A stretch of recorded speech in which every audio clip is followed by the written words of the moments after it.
Hello बच्चों, exercise 8.1 का question number 9 लिखा हुआ है। In triangle A B C right angle at B if tan a equal to 1/√3 find the value of first number लिखा है sin a cos c plus cos a sin c। Second number लिखा हुआ है cos a cos c minus sin a sin c। ठीक है, तो इसको हमको सॉल्व करना है। तो लिखा हुआ गिवन पहले जो दिया है वो लिख लेते हैं हम।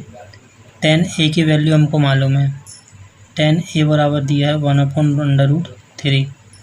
ठीक है, तो यहाँ से हम देखते हैं कि tan a से हमने देखा tan a बराबर क्या होता है। ठीक है, सॉरी परपेंडिकुलर अपॉन क्या होता है, बेस होता है ये। ठीक है, tan a बराबर होता है परपेंडिकुलर अपॉन बेस। ठीक है, इक्वल टू कितना दिया है 1/√3 दे के रखा है। इसका मतलब परपेंडिकुलर कितना हो गया 1 और बेस कितना हो गया √3। मतलब अगर हम एक राइट एंगल ट्राइंगल बनाए इस टाइप से, एक राइट एंगल ट्राइंगल हो गया और राइट एंगल क्या है एट बी में है।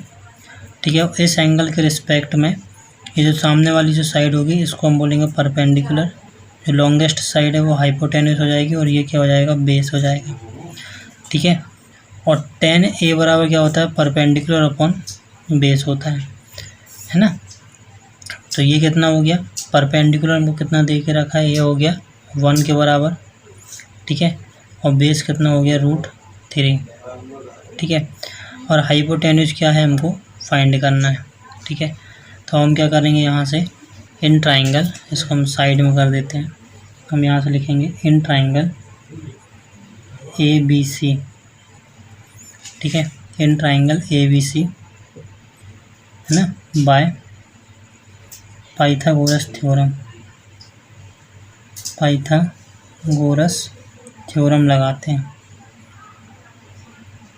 Pythagoras theorem. पाइथागोरस थ्योरम क्या बोलता है, हाइपोटेन्यूस का square equal to perpendicular square plus base square. ठीक है, हाइपोटेन्यूस का हमने h लिया, परपेंडिकुलर का p ले लिया, p से डिनोट कर दिया और बेस को b से डिनोट कर दिया। ठीक है, तो अब क्या हो गया, अब हाइपोटेन्यूस जो है हमको फाइंड करना है। देखो इस राइट एंगल ट्राइंगल में हाइपोटेन्यूस हमको फाइंड करना है, तो इसकी जगह में हम h ही लिखे रहने देते हैं, हाइपोटेन्यूस का स्क्वायर। परपेंडिकुलर दे रखा है कितना 1, तो 1 का स्क्वायर। ठीक है, प्लस बेस कितना देखा है √3, तो √3 का होल स्क्वायर। ठीक है, इसको साइड करते हैं। अब यहाँ से हम सॉल्व कर रहे हैं 1 का स्क्वायर, तो क्या हो गया 1 ही हो गया, प्लस √3 का होल स्क्वायर करेंगे तो हो जाएगा 3। ठीक है, और h जो है वो सेम रखते हैं। तो हाइपोटेन्यूस का स्क्वायर बराबर क्या हो गया 1 + 3 कितना हो गया 4। ठीक है, तो यहाँ से अगर हम देखें तो जो h की वैल्यू कितनी मिल गई हमको, यहाँ से h बराबर कितना हो जाएगा √4। ठीक है, या वहाँ से वैल्यू हमको मिली कितनी 2। ठीक है, तो इस प्रकार हम देख रहे हैं कि जो हाइपोटेन्यूस है उसकी वैल्यू हमको मिल गई क्या 2। मतलब ये जो हाइपोटेन्यूस है इसकी वैल्यू कितनी हो गई 2।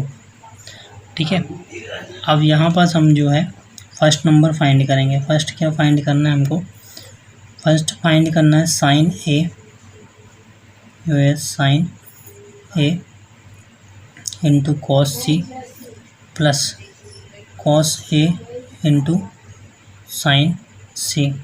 ठीक है, अब देखिए तो ये जो राइट एंगल ट्राइंगल है, तो साइन ए की अगर हम वैल्यू निकालें तो इस एंगल के रिस्पेक्ट में, ठीक है, ये परपेंडिकुलर हो जाएगा, ये बेस और ये हाइपोटेन्यूस। ठीक है, अब साइन ए बराबर क्या होता है, ठीक है, तो साइन बराबर क्या होता है परपेंडिकुलर अपॉन हाइपोटेन्यूस। तो परपेंडिकुलर कितना है 1, यहाँ देख रहे हैं कि परपेंडिकुलर कितना है 1 और हाइपोटेन्यूस कितना हो गया 2, तो ये हो गया 1/2 इंटू कॉस सी की बात हो रही है। अब ध्यान रखना कॉस सी मतलब इस एंगल की बात हो रही है, तो इस एंगल के रिस्पेक्ट में ये क्या हो जाएगा परपेंडिकुलर, ये बेस और ये हाइपोटेन्यूस हो जाएगा। तो कॉस सी, तो कॉस इक्वल टू क्या होता है बेस अपॉन हाइपोटेन्यूस, तो ये परपेंडिकुलर हो जाएगा इस एंगल के रिस्पेक्ट में, ये परपेंडिकुलर ये बेस, तो बेस अपॉन हाइपोटेन्यूस, तो 1/2 हो जाएगा इसका भी 1/2। ठीक है। अब यहाँ पास देखते हैं प्लस, ये लिखा हुआ है कॉस ए, ठीक है। तो कॉस ए इस एंगल के रिस्पेक्ट में बेस अपॉन हाइपोटेनस, तो हो जाएगा √3 बाई कितना हो गया 2 इंटू साइन सी। साइन सी क्या हो जाएगा, परपेंडिकुलर अपॉन हाइपोटेनस, तो इस एंगल के रिस्पेक्ट में परपेंडिकुलर ये हो जाएगा √3 बाय 2, तो ये भी हो जाएगा √3 हो जाएगा √3/2 हो गया, ठीक है। अब इसको हम सॉल्व कर लेते हैं, तो ये हो गया 1/4 प्लस √3 इंटू √3 कितना हो गया 3 अपॉन कितना हो गया 2 2 जा 4।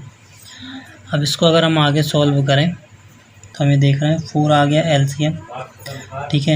ये हो गया 1 + 3 है ना, तो बराबर मिल गया हमको 4/4 कैंसिल हुआ तो कितना मिल गया 1, ठीक है। तो ये 1 जो है हमारा आंसर हो गया, ठीक है।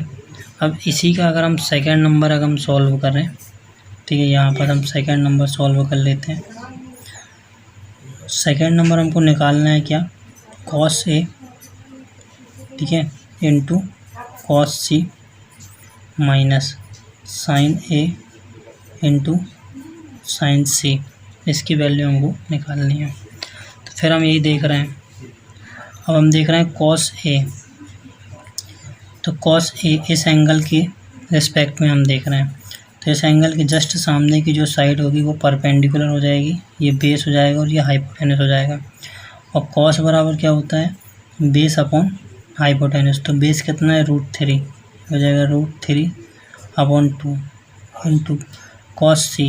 अब इस एंगल की बात कर रहे हैं, इस एंगल के जस्ट सामने क्या हो जाएगा परपेंडिकुलर, ये बेस हो जाएगा और ये हाइपोटेनस सेम रहेगा।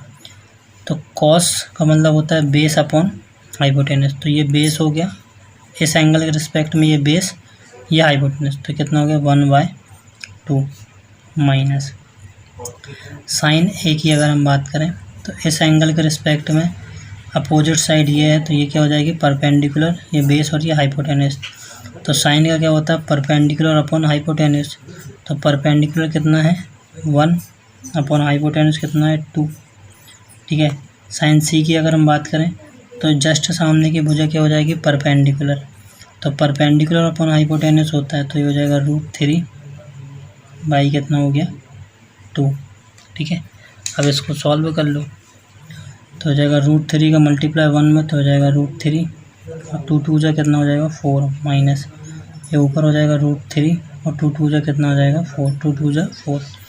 अब हम देख रहे हैं ये प्लस का ये माइनस का, तो ये आपस में कैंसिल आउट हो गया, बराबर कितना बचा 0, ये हमारा आंसर हो गया। ओके।